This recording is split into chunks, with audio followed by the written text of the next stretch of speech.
ಎಲ್ರಿಗೂ ನಮಸ್ಕಾರ. ಕಳೆದ 12 ವರ್ಷಗಳಿಂದ ಸೌಜನ್ಯ ಹೋರಾಟ ಯಾವುದೇ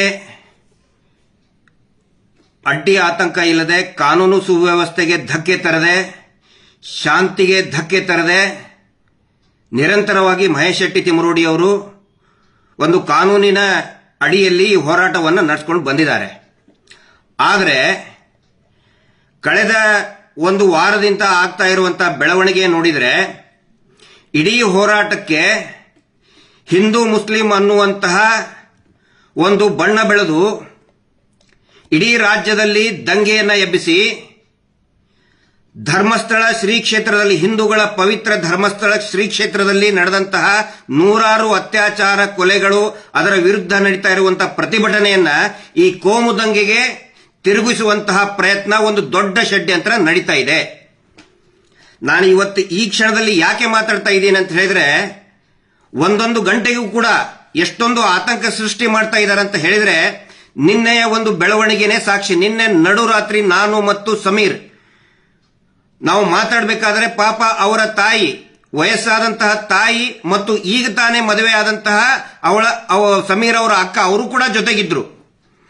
ನಿನ್ನೆ ಮಧ್ಯಾಹ್ನದ ಹೊತ್ತಿಗೆ ಪೊಲೀಸರು ಬಂದಾಗ ಅಳತಾ ಬೇಡ್ಕೊಂಡ್ರವರು, ಯಾರು? ಸಮೀರ್ ಅವರ ತಾಯಿ. ನೋಡಿ, ನನ್ನ ಮಗ ಯಾವುದೇ ತಪ್ಪನ್ನ ಮಾಡಿಲ್ಲ, ದಯವಿಟ್ಟು ಅವನನ್ನ ಪೊಲೀಸ್ ಠಾಣೆಗೆ ಕರ್ಕೊಂಡು ಹೋಗೋದು ಅರೆಸ್ಟ್ ಮಾಡಬೇಡಿ, ಹಂಗೇನಾದ್ರೂ ಆದ್ರೆ ನಾನು ಪೊಲೀಸ್ ಸ್ಟೇಷನ್ ಎದುರುಗಡೆನೆ ಬಂದು ಆತ್ಮಹತ್ಯೆ ಮಾಡ್ಕೊಳ್ತೀನಿ, ಅದಕ್ಕೆ ನೀವೇ ಕಾರಣ, ಸರ್ಕಾರನೇ ಕಾರಣ ಅಂತ ಹೇಳಿದ್ದಾರೆ. ಆವಾಗ ಎಲ್ಲರೂ ಕೂಡ ನಾವು ಪೊಲೀಸ್ ಇಲಾಖೆಗೆ, ಹಿರಿಯ ಅಧಿಕಾರಿಗಳಿಗೆ, ಸಂಬಂಧಪಟ್ಟಂತ ಅಧಿಕಾರಿಗಳಿಗೆ ಕನ್ವಿನ್ಸ್ ಮಾಡಿದ್ವಿ. ರಾತ್ರಿವರೆಗೆ ಆಯ್ತು, ರಾತ್ರಿ 11:30ವರೆಗೂ ಕೂಡ ಇದರಲ್ಲೇ ಇದೀವಿ ನಾವು. ಅಲ್ಲಿಂದ ಮತ್ತೆ ನಾವು ಒಂದು ಸೇಫ್ಟಿ ಇರಲಿ ಅಂತ ಹೇಳಿ ನಮ್ಮ ಲಾಯರ್ ಆಫೀಸಿಗೆ ಕರ್ಕೊಂಡು ಬಂದ್ವಿ. ಅಲ್ಲಿ ಅವರು ಕೂಡ ಕಾನೂನಿನ ಬಗ್ಗೆ ಒಂದಿಷ್ಟು ಲೀಗಲ್ ಸೊಲ್ಯೂಷನ್ಸ್ ಏನೇನಿದೆ ಅದು ಕೂಡ ಚರ್ಚೆ ಆಯಿತು. ಅದಾದ ಮೇಲೆ ಅವರ ತಾಯಿಗೆ ತಲೆ ಸುತ್ತಿ ಬಿದ್ರು. 3:30ವರೆಗೆ ಅವರು ಮನೆಗೆ ಹೋಗಿ ಕಳಿಸಿ ಎಲ್ಲರೂ ಅವ್ರವ್ರ ಮನೆಗೆ ಹೋದ್ರು. ಈಗ ಮತ್ತೆ ಬೆಳಗ್ಗೆಯಿಂದ ಒಂದು ಸುದ್ದಿ ಬರ್ತಾ ಇದೆ. ಏನಂತ ಹೇಳಿದ್ರೆ, ಒಂದು ವಾರದ ಮಟ್ಟಿಗಾದರೂ ಸಮೀರ್ ಮತ್ತು ಅವನ ಜೊತೆಗಿರುವಂತಹ ಸೌಜನ್ಯ ಹೋರಾಟಗಾರನ ಒಂದು ವಾರದ ಮಟ್ಟಿಗಾದರೂ ಕೂಡ ಅರೆಸ್ಟ್ ಮಾಡಿ ಜೈಲಿಗೆ ಹಾಕಿ ಅಂತೇಳಿ ಇದೇ ನಕಲಿ ದೇವಮಾನವ ವೀರೇಂದ್ರ ಜೈನ್ ಕೇಂದ್ರ ಸಚಿವರೊಬ್ಬರಿಂದ ಮತ್ತು ರಾಜ್ಯದ ಒಬ್ಬ ಪ್ರಭಾವಿ ಸಚಿವರಿಂದ ಪೊಲೀಸರ ಮೇಲೆ ಒತ್ತಡ ಹಾಕ್ತಾ ಇದ್ದಾರೆ ಅಂತ ಹೇಳಿ ನಮಗೆ ಮಾಹಿತಿ, ಖಚಿತವಾದಂತಹ ಮಾಹಿತಿ ಬರ್ತಾ ಇದೆ. ಇದನ್ನು ನಾನು ಯಾಕೆ ಹೇಳ್ತಾ ಇದ್ದೀನಿ ಅಂತ ಹೇಳಿದ್ರೆ, ಪ್ರತಿಯೊಂದನ್ನು ಕೂಡ ಪಬ್ಲಿಕ್ ಡೊಮೇನ್ ಅಲ್ಲಿ ಇರಲಿ, ಸಾರ್ವಜನಿಕರಿಗೆ ಗೊತ್ತಾಗ್ಲಿ ಏನು ನಡೀತಾ ಇದೆ ಅಂತ ಹೇಳಿ, ಈ ರಾಜ್ಯದಲ್ಲಿ ಈ ವ್ಯವಸ್ಥೆಯಲ್ಲಿ ಏನು ನಡೀತಾ ಇದೆ ಅಂತ ಹೇಳಿ ಗೊತ್ತಾಗ್ಲಿ. ಪದೇ ಪದೇ ಹಿಂದೂ ಮುಸ್ಲಿಂ ಅಂತ ಮಾಡ್ತಾ ಇದ್ದೀರಿ.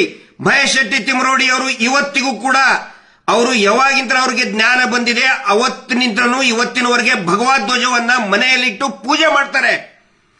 ಬರೀ ಹೆಗಲ ಮೇಲೆ ಹಾಕೊಳ್ಳೋದಲ್ಲ, ಕೇಸರಿಯನ್ನ ಮನೆಯಲ್ಲಿಟ್ಟು ಪೂಜೆ ಮಾಡುವಂತಹ ವ್ಯಕ್ತಿ ಮಹೇಶ್ ಶೆಟ್ಟಿ ತಿಮರೋಡಿ. ಹಿಂದೂ ವಿರೋಧಿನ ಅವರು. ಸಮೀರ್ ಏನಂತ ಮಾತಾಡಿದ್ರು, ಒಂದಿಷ್ಟು ಜನಕ್ಕೆ ಬಿಸ್ಕೆಟ್ ಎಸೆದು ಹಿಂದೂ ಮುಸ್ಲಿಂ ಅಂತ ಮಾಡ್ತಾ ಇದ್ರಿ. ದೇವಸ್ಥಾನ, ಹಿಂದೂ ದೇವಸ್ಥಾನದ ಬಗ್ಗೆ ಮಾತಾಡಿದ ಸಮೀರ್ ಅಂತ ಹೇಳ್ತಾ ಇದ್ರಿ. ಏನ್ ಮಾತಾಡಿದ ಸಮೀರ್?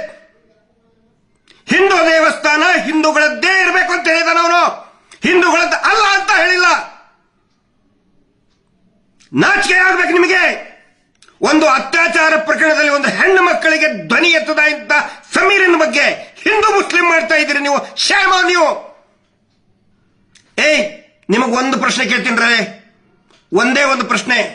ನಿನ್ನ ಮನೆ ಹೆಣ್ಣು ಮಗಳಿಗೆ, ನಿನ್ನ ಮಗಳೋ, ನಿನ್ನ ತಂಗಿನೋ, ಹೆಂಡತಿನೋ, ತಾಯಿಗೋ ಯಾವನಾದ್ರೂ ಒಬ್ಬ ಕಿರಾತಕ ಹಿಂದೂ ಎತ್ಕೊಂಡು ಹೋಗಿ ಹಾಳು ಮಾಡಿದ್ರೆ, ಆಯ್ತು ಬಿಡಪ್ಪ, ನಾನು ಹಿಂದೂ, ಅವನು ಅತ್ಯಾಚಾರ ಮಾಡಿದವನು ಹಿಂದೂ, ಹೋಗ್ಲಿ ಬಿಡು ಅಂತೇಳಿ ಸುಮ್ಮನೆ ಬಿಡ್ತೀಯ? ನಾಲಾಯಕ್. ಒಬ್ಬ ಮುಸಲ್ಮಾನ ಹೆಣ್ಣು ಮಗಳನ್ನ ಒಬ್ಬ ಮುಸಲ್ಮಾನ್ ಕಿರಾತಕ ಎತ್ಕೊಂಡು ಹೋಗಿ ಅತ್ಯಾಚಾರ ಮಾಡಿ ಹಾಳು ಮಾಡಿದ್ರೆ, ಆಯ್ತು ಬಿಡಪ್ಪ, ಮುಸಲ್ಮಾನೇ ಮಾಡಿದ ಬಿಡು ಅಂತ ಯಾರಾದ್ರೂ ಸುಮ್ಮನೆ ಬಿಡ್ತಾರ? ಕ್ರಿಶ್ಚಿಯನ್ರಿಗೂ ಕೇಳ್ತಾ ಇದ್ದೀನಿ, ಜೈನ್ರಿಗೂ ಕೇಳ್ತಾ ಇದ್ದೀನಿ, ದಯವಿಟ್ಟು ಈ ಸುಳ್ಳು ಸುಳ್ಳು ಪೋಸ್ಟ್ ಹಾಕ್ತಾ ಇರುವಂತಹ, ವಿಷ ಉಗುಳ್ತಾ ಇರುವಂತಹ, ಹಿಂದೂ ಮುಸಲ್ಮಾನ್ ಅಂತ ವಿಷ ಉಗುಳ್ತಾ ಇರುವಂತಹ ಪೋಸ್ಟ್ ಗಳನ್ನ ದಯವಿಟ್ಟು ನಂಬಬೇಡಿ. ಸಮೀರನ್ ಮೇಲೆ ಸೋಮೋಟೋ ಕೇಸ್ ಹಾಕ್ತಿರಲ್ಲ ನೀವು, ಸ್ವಯಂ ಪ್ರೇರಿತ ದಾಖಲೆ, ದೂರು ದಾಖಲೆನ ಮಾಡಿದ್ರಲ್ಲ, 299 ಅರೆಸ್ಟ್ ಮಾಡೋದಕ್ಕೆ ಬರೋದಿಲ್ಲ. ಸುಪ್ರೀಂ ಕೋರ್ಟಿನ ಆದೇಶ ಇದೆ. ಆದ್ರೂ ಕೂಡ ನಿನ್ನೆ ಪೊಲೀಸರು ಬಂದು ಅರೆಸ್ಟ್ ಮಾಡಕ್ ಬಂದಿದ್ರಿ. ಈ ಕೋಮು ಗಲಭೆ ಎಬ್ಬಿಸ್ತಾ ಇರುವಂತ ಫೇಕ್ ಅಕೌಂಟ್ ನಲ್ಲಿ ಎಷ್ಟೋ ಜನ ಫೇಕ್ ಅಕೌಂಟ್ ನಲ್ಲಿ ಹಿಂದೂ ಮುಸಲ್ಮಾನ್ ಮಾಡ್ತಾ ಇದಾರಲ್ಲ, ಅವ್ರ ಮೇಲೆ ಯಾಕೆ ಸೋಮೋಟೋ ಕೇಸ್ ಇವತ್ತಿನವರೆಗೂ ರಿಜಿಸ್ಟರ್ ಆಗಲಿಲ್ಲ ಅನ್ನೋ ಪ್ರಶ್ನೆಯನ್ನ ನಾನು ಕೇಳ್ತಾ ಇದ್ದೀನಿ. ಅಂದ್ರೆ ಈ ವೀರೇಂದ್ರ ಜೈನ್ ನಕಲಿ ದೇವಮಾನವ, ಸಿಕ್ಕಾಪಟ್ಟೆ ದುಡ್ಡಿದೆ, ದೇವಸ್ಥಾನವನ್ನ ಕಂಟ್ರೋಲ್ ಮಾಡ್ತಾನೆ. ಅವನ ಹತ್ರ ರಾಷ್ಟ್ರಪತಿಗಳು ಬರ್ತಾರೆ, ಪ್ರಧಾನ ಮಂತ್ರಿಗಳು ಬರ್ತಾರೆ, ಮುಖ್ಯಮಂತ್ರಿಗಳು ಬರ್ತಾರೆ, ಹೋಮ್ ಮಿನಿಸ್ಟರ್ ಬಂದು ಕಾಲ್ ಬಿಡ್ತಾರೆ, ಜಡ್ಜಸ್ಗಳು, ಹೈಕೋರ್ಟ್ ಸುಪ್ರೀಂ ಕೋರ್ಟ್ ಜಡ್ಜಸ್ಗಳು ಬಂದು ಅವ್ನು ಕಾಲ್ ಬಿಡ್ತಾರೆ ಅಂತ ಹೇಳಿದ್ರೆ ಅವನು ಏನ್ ಮಾಡಿದ್ದ ಅದೇ ನಿಜನಾ? ಅವನೇನ್ ಕಾನೂನಿಗಿಂತ ದೊಡ್ಡವನ? ಅವನು ನಕಲಿ ದೇವಮಾನವ ವೀರೇಂದ್ರ ಜೈನ್. ಅವನ ತಮ್ಮ 100 ಕೊಲೆಗಳನ್ನ ಮಾಡಿದ, 100 ಹೆಣ್ಣು ಮಕ್ಕಳನ್ನ ಕೊಂದು ಕೊಲೆ ಮಾಡಿ ನೇತ್ರಾವತಿ ನದಿಯಲ್ಲಿ ಕಾಡಿನಲ್ಲಿ ಬಿಸಾಕಿದ್ದಾನೆ. ಅದರ ಸಾಕ್ಷಿ ನನ್ನ ಹತ್ರ ಇದೆ. ಸುಳ್ಳು ಮಾತಾಡ್ತಾ ಇದ್ರೆ ನನಗೆ ಅರೆಸ್ಟ್ ಮಾಡ್ಕೊಂಡು ಹೋಗ್ಲಿ. ನಾನು ತಪ್ಪು ಮಾತಾಡ್ತಾ ಇದ್ರೆ, ನಾನು ದಾಖಲೆ ಸಾಕ್ಷಿಗಳನ್ನ ಕೊಡದೆ ಹೋದ್ರೆ ಫಸ್ಟ್ ನನ್ನನ್ನು ಅರೆಸ್ಟ್ ಮಾಡಿ ಅಂತ ಸರ್ಕಾರ ಕೇಳ್ತಾ ಇದ್ದೀನಿ. ನಾನು ಬೊಗಳೆ ಬಿಡ್ತಾ ಇಲ್ಲ.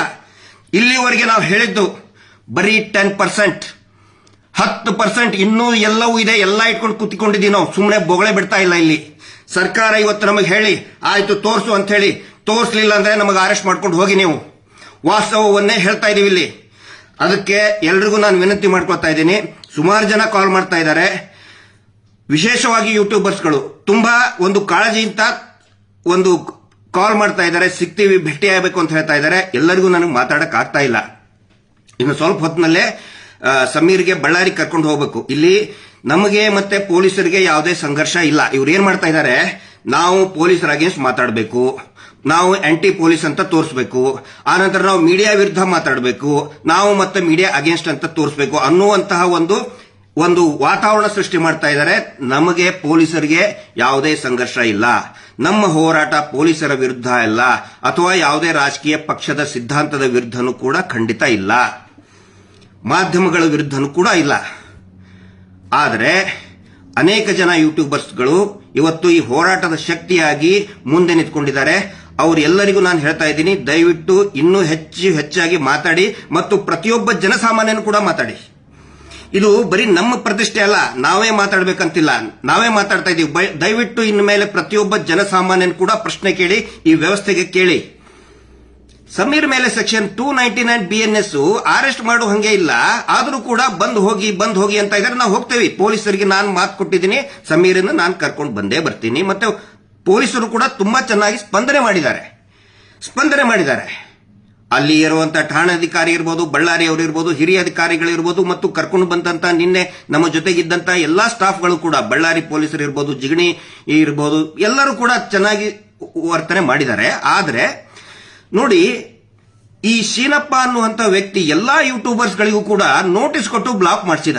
ಅದೇ ಶೀನಪ್ಪನ ವಿರುದ್ಧ 10 ವರ್ಷದವರೆಗೆ ಶಿಕ್ಷೆ ಆಗುವಂತಹ ಸುಗ್ರೀವಾಜ್ಞೆ ಇದ್ರೂ ಕೂಡ ಯಾಕೆ ಅರೆಸ್ಟ್ ಮಾಡ್ತಾ ಇಲ್ಲ?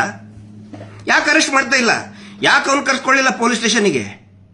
ಇವರು ಮಾಡ್ತಾ ಇರೋ ಮೀಟರ್ ಬಡ್ಡಿ ದಂಧೆಯಿಂದ ಊರೂರಲ್ಲಿ ಹೆಣಗಳು ಬೀಳ್ತಾ ಇದೆ. ಇದೇ ಧರ್ಮೋದ್ಯಮಿ ವೀರೇಂದ್ರ ಜೈನ್ ಮಾಡ್ತಾ ಇರುವಂತಹ ಒಂದು ಡ್ರಾಮಾ ಕಂಪನಿ, ಗ್ರಾಮ ಅಭಿವೃದ್ಧಿ ಯೋಜನೆ, ಅದರಿಂದ ಊರೂರಲ್ಲಿ ಜಗಳ ಆಗ್ತಾ ಇದೆ ರೀ. ಆತ್ಮಹತ್ಯೆ ಆಗಿದೆ. ಇಲ್ಲೇ ಚಿಕ್ಕಬಳ್ಳಾಪುರದಲ್ಲಿ ಒಬ್ಬ 2 ವರ್ಷದ ನವ ವಿವಾಹಿತೆ ಅರ್ಪಿತಾ ಅನ್ನೋಂಥವ್ರು ಊರಲ್ಲಿ ಹಾಕೊಂಡಿದ್ದಾರೆ. ಅದರ ಫೋಟೋ ಕೂಡ ಕಳಿಸಿದೀವಿ ನಾವು. ಯಾಕೆ ಅರೆಸ್ಟ್ ಮಾಡ್ತಾ ಇಲ್ಲ ಅವನ್ನ? ಯಾಕೆ ತನಿಖೆ ಆಗ್ತಾ ಇಲ್ಲ? ಕಾನೂನಿಗಿಂತ ದೊಡ್ಡವನ? ಸಂವಿಧಾನಕ್ಕಿಂತ ದೊಡ್ಡವರಾದ್ರೆ ಎಲ್ಲಾದ್ರು? ಇದನ್ನ ನಾನು ಕೇಳ್ತಾ ಇದ್ದೀನಿ. ಪಾಪ ಸಮೀರ್ ಒಂದು ನ್ಯಾಯದ ಆಗ್ರಹ ಮಾಡಿದ್ದಕ್ಕೆ ಅವನ ಮೇಲೆ ಸೋಮೋಟೋ ಅಂದ್ರೆ ಸ್ವಯಂ ಪ್ರೇರಿತ ದೂರು ದಾಖಲು ಮಾಡಿದ್ರಿ.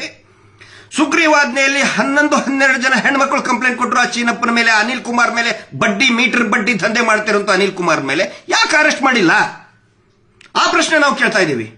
ದಯವಿಟ್ಟು ಎಲ್ರಿಗೂ ಒಂದು ವಿನಂತಿ ಮಾಡ್ತಾ ಇದ್ದೀನಿ. ಇವತ್ತು ಸಾಯಂಕಾಲದವರೆಗೆ ಏನಾಗುತ್ತೋ ಅನ್ನೋದು ಗೊತ್ತಿಲ್ಲ. ಈಗ 1 ಗಂಟೆಯಲ್ಲಿ ಸಮೀರ್ ಅವ್ರನ್ನ ನಾನು ಕರ್ಕೊಂಡು ಹೋಗ್ತಾ ಇದ್ದೀನಿ.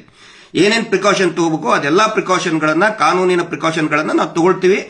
ಓಡಿ ಹೋಗುವಂತದ್ದೇನಿಲ್ಲ ಇಲ್ಲಿ. ನಾನು ಯಾಕೆ ಇಷ್ಟೊಂದು ಇದು ಮಾಡ್ತಾ ಇದ್ದೀನಿ ಅಂದ್ರೆ, ನಾನು ವೈಯಕ್ತಿಕವಾಗಿ ಮತ್ತು ಈ ಹೋರಾಟಗಾರರು ಜೈಲಿಗೆ ಹೋಗೋದಕ್ಕೆ ನಾವು ಹೆದರ್ಕೊಂಡಿಲ್ಲ. ಪಾಪ ಆ ಹುಡುಗ ಈಗ ಇನ್ನು 20-21 ವರ್ಷ. ಅವ್ರ ತಾಯಿನೂ ಕೂಡ ಬಹಳ ವೆರಿ ಸಿಂಪಲ್ ಫ್ಯಾಮಿಲಿ. ಅದು ಹಿಂದೂ ಧರ್ಮದ ಬಗ್ಗೆನೂ ಗೌರವ ಇದೆ, ಇಸ್ಲಾಂ ಧರ್ಮದ ಬಗ್ಗೆನೂ ಆ ವ್ಯಕ್ತಿಗೆ ಗೌರವ ಇದೆ, ಕ್ರಿಶ್ಚಿಯನ್ ಧರ್ಮದ ಬಗ್ಗೆನೂ ಗೌರವ ಇದೆ ಆ ವ್ಯಕ್ತಿಗೆ. ಅವನು ಒಬ್ಬ ಭಾರತೀಯಾಗಿ ಕೆಲಸ ಮಾಡ್ತಾ ಇದ್ದಾನೆ, ಒಬ್ಬ ಕನ್ನಡಿಗಾಗಿ ಮಾಡ್ತಾ ಇದ್ದಾನೆ. ಪಾಪ ಅಂತ ಹುಡುಗನ್ನ ಜೈಲಿಗೆ ಹಾಕಬೇಕು ಅಂತ ಹೇಳಿ, ಜೈಲಿಗೆ ಹಾಕಲೇಬೇಕು ಅಂತ ಹೇಳಿ ಈ ನಕಲಿ ದೇವಮಾನವ ಸರ್ಕಾರದಿಂದ ಒತ್ತಡ ತರ್ತಾ ಇದ್ದಾನೆ. ಹಿಂಗಾಗಿ ಈ ವಿಷಯವನ್ನ ನಾನು ಸಾರ್ವಜನಿಕರ ಗಮನಕ್ಕೆ ತರ್ತಾ ಇದ್ದೀನಿ. ನಾವು ಯಾರು ಎಲ್ಲಿ ಓಡಿ ಹೋಗಲ್ಲ, ಸಮೀರ್ ಆಗ್ಲಿ ನಾವಾಗ್ಲಿ ಯಾರು ಕೂಡ ಎಲ್ಲಿ ಓಡಿ ಹೋಗಲ್ಲ. ಪೊಲೀಸರ ಮುಂದೆ ಹಾಜರಾಗ್ತೀವಿ. ಏನಾದರೂ ವ್ಯತ್ಯಾಸ ಆದರೆ ಈ ಸರ್ಕಾರನೇ ಹೊಣೆ ಆಗುತ್ತೆ. ಆಸ್ ಇಟ್ ಈಸ್ ನಾನು ಹೇಳ್ತಾ ಇದ್ದೀನಿ. ಒನ್ಸ್ ಅಗೇನ್ ನಾನು ಪ್ರಶ್ನೆ ಕೇಳ್ತಾ ಇದ್ದೀನಿ. ಹಿಂದೂ ಮುಸ್ಲಿಂ ಮತ್ತೆ ಸುಳ್ಳು ಹೇಳಿ ಫೇಕ್ ಅಲ್ಲಿ ಮಾತಾಡ್ತಾ ಇವನು ಹಾಕಿರೋ ಬಿಸ್ಕೆಟ್ ತಿಂದು ಮಾತಾಡ್ತಾ ಇದ್ದೀರಲ್ಲ, ಒನ್ಸ್ ಅಗೇನ್ ನೀವೇ ಉತ್ತರ ಕೊಡಿ. ನಿಮ್ಮ ಮನೆ ಹೆಣ್ಮಕ್ಳಿಗೆ ಮೊದಲು ಉತ್ತರ ಕೊಟ್ಟು ಆಮೇಲೆ ಹಿಂದೂ ಮುಸ್ಲಿಂ ಮಾತಾಡಿ. ಲಾಸ್ಟ್ ಕೊನೆಗೆ ಐ ರಿಪೀಟ್, ನಿನ್ನ ಮನೆ ಹೆಣ್ಮಗಳನ್ನ ಒಬ್ಬ ಹಿಂದೂ ಎತ್ಕೊಂಡು ಹೋಗಿ ಹಾಳು ಮಾಡಿದ್ರೆ ಆಯ್ತಪ್ಪ ಹಿಂದೂನೇ ಮಾಡಿದ ಅಂತ ಸುಮ್ಮನೆ ಇರ್ತೀಯ ಮಗನೇ? ಉತ್ತರ ಕೊಡು ಲೋಫರ್. Justice for Soujanya.